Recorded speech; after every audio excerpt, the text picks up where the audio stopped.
दोस्तों jujutsu Kaisen chapter number 233 के spoilers release हो चुके हैं एंड टू बी ऑनेस्ट हम इस पॉइंट पर ये भी नहीं कह सकते कि बैटल गोजो वर्सेस सुकुना की चल रही है, क्योंकि सुकुना ने यहाँ पर जितनी भी पावर्स का यूज किया है उनमें से 90% तो हमारे मेगमी से बिलोंग करती है। और अगर सुकुना पर भगवान की मेहरबानी रही और वो इस बैटल को जीत जाता है तो चांसेस आर हाई कि वो अपनी बिना किसी पावर को यूज किए हुए सिर्फ मेगमी की पावर्स को यूज करते हुए इस बैटल को जीतेगा।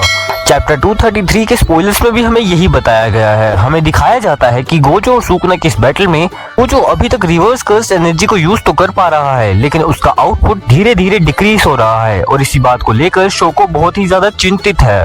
ये सेम बात शोको सभी को बताती है तो सभी के सभी बहुत ही ज्यादा शॉक हो जाते हैं। लेकिन अच्छी बात ये है कि ऐसा नहीं है कि सिर्फ गोजो के साथ ये हो रहा है, सेम सीन सुकुना की तरफ से भी चल रहा है, अर्थात दोनों के पास वक्त की बहुत ही ज्यादा कमी है।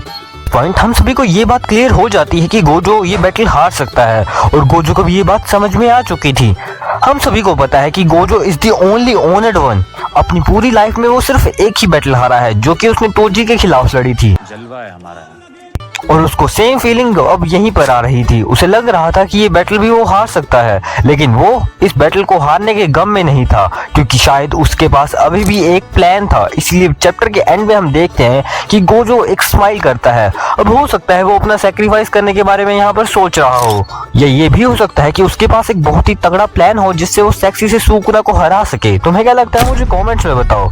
लेकिन गोजो के पास कोई सा भी प्लान हो, लेकिन सुकुना और माहोरागा से एक साथ लड़ रहा था। अब वही ये बैटल सोलो वर्सेस स्क्वाड में कन्वर्ट हो चुकी है, जहां शिकिगामी है जिसको अभी तक मेगमी ने कभी भी समन नहीं किया था। लेकिन गोजो को इन बातों से लंड फर्क नहीं पड़ता है। वो सुकुना को देखकर ये कहता है कि ओले ओले ओले, तुम तो एक बच्चे लग रहे हो जो अपनी मम्मी और पापा के साथ किसी मेले में आया हुआ है। गंबरे और ये चैप्टर भी इसी तरह से खत्म हो जाता है। हमें ये बताया ही नहीं जाता कि इस बैटल को आखिरकार जीतेगा कौन। लेकिन गोजो और सुकुना की इस बैटल में तो कोई भी जीत सकता है। लेकिन क्या तुम्हें पता है कि बोरुतो के चैप्टर नंबर 81 में सास्के की मौत हो चुकी है। वो जानना चाहते हो तुम ये वाला वीडियो देख सकते हो। और सोल्जर पे गाना बनाए थे, सोल्जर सोल्जर हाफ पैंट खोल कर छत्तियां चुरा ले गया।